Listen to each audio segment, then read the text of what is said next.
নমস্কার বন্ধুরা, কেয়াশার রান্নাঘরে সবাইকে স্বাগত জানাই। আজকে রান্না করব তেলাপিয়া মাছের ঝাল। তো বন্ধুরা, তেলাপিয়া মাছটাকে আমি ভালো করে ধুয়ে নিয়ে লবণ হলুদ মাখিয়ে রেখেছি। তারপরে এখানে আমি মশলা করে নেব।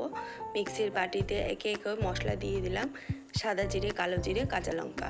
আর এখানে আমি কড়াইতে তেল দিয়ে ভালো করে তেলটা গরম করে একে একে মাছগুলোকে ছেড়ে দেবো। ছেড়ে দেওয়ার পর মাছগুলোকে ভেজে নিয়ে ফেলেছি। মাছগুলো ভাজা রেডি। তারপরে ওই তেলের মধ্যেই কালো জিরা ফোড়ন দিয়ে পেস্ট করা মশলাটা ছেড়ে দেবো। ছেড়ে দেওয়ার পর মশলাটাকে ভালো করে কষিয়ে নেব। কষানোর পর এখানে একটু লবণ হলুদ পরিমাণ মতো দিয়ে দেব।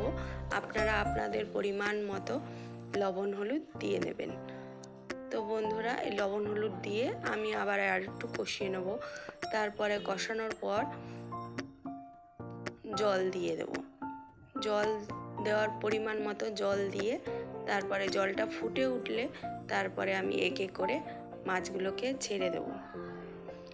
এ দেখো বন্ধুরা, জলটা ফুটে উঠেছে। এবার আমি মাছগুলোকে ছেড়ে দিয়েছি। ছেড়ে দেওয়ার পরে নামানোর আগে ধনেপাতা কাঁচা লঙ্কা দিয়ে নামিয়ে নেব মাছের ঝোলটা। তোমাদের বন্ধুরা কেমন লাগলো ভিডিওটা একটু কমেন্ট করে এসে সবাই জানিয়ে যাবে।